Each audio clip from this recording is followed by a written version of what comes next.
Inverter AC में communication की problem एक आम प्रॉब्लम है और जिसके लिए जो एरर कोड होता है वो या तो E1 आता है, मोस्टली वो E6 एरर रहता है।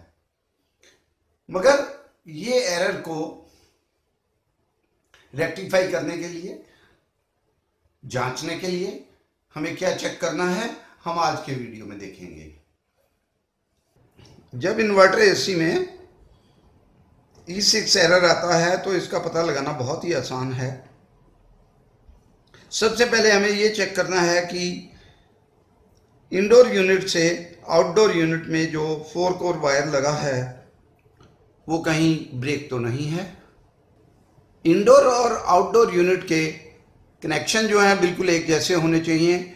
जिस रंग का वायर इंडोर यूनिट के न्यूट्रल में लगा है उसी रंग का वायर जो है वही वायर ODU के न्यूट्रल में लगा होना चाहिए। इसी तरह लाइन और सिग्नल वायर भी उसी रंग के होने चाहिए, जैसा इंडोर यूनिट में लगा है वैसा ही आउटडोर यूनिट में हो।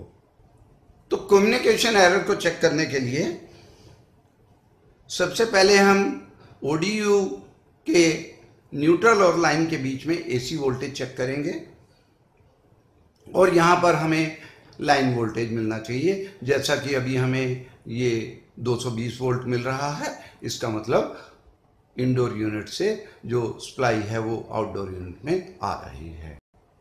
अब हम ODU के न्यूट्रल और सिग्नल वायर के बीच में DC वोल्टेज चेक करेंगे। DC वोल्टेज चेक करने के लिए क्लैम्प मीटर को DC पे सेट करेंगे और अब हम जो ये वोल्टेज चेक कर रहे हैं ये वोल्टेज हमें 5 से 20 वोल्ट के बीच में फ्लक्चुएट होता हुआ मिलना चाहिए। ये घटता बढ़ता रहना चाहिए और अगर ये वोल्टेज घटती बढ़ती है तो इसका मतलब है इंडोर यूनिट और आउटडोर यूनिट दोनों ठीक काम कर रहे हैं, उनमें कम्युनिकेशन ठीक से है।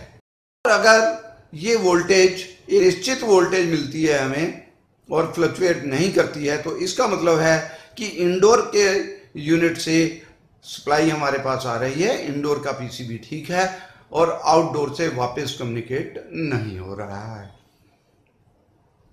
और इसी तरह अगर ये जो DC वोल्टेज है ये 0 वोल्ट मिलता है तो इसका मतलब है कि इंडोर यूनिट से कम्युनिकेशन जो है, सिग्नल जो है वो आउटडोर यूनिट को नहीं मिल रहा है। तो हमें इंडोर यूनिट के PCB में खराबी का पता लगाना है।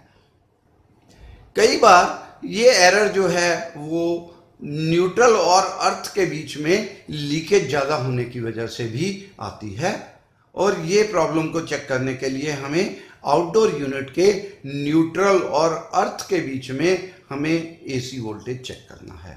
और अगर ये वोल्टेज हमें 20 वोल्ट से ज़्यादा मिलती है तो ये एरर हो सकता है, क्योंकि अर्थिंग प्रॉपर नहीं है और वहाँ से अर्थ लीकेज हो रही है। तो अगर हम ये 3-4 चीज़ें चेक कर लेते हैं तो आसानी से हम ये पता लगा सकते हैं कि खराबी कहाँ पर है। तो उम्मीद है आपको मेरा ये वीडियो अच्छा लगा होगा।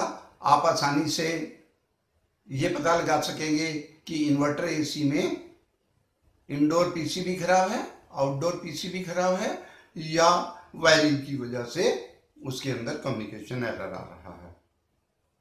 अगर आपको मेरा ये वीडियो अच्छा लगा है तो इसे लाइक करें, अपने दोस्तों के साथ शेयर करें। मैं फिर मिलूंगा आपको इसी तरह के और वीडियोस के साथ में। धन्यवाद, थैंक यू।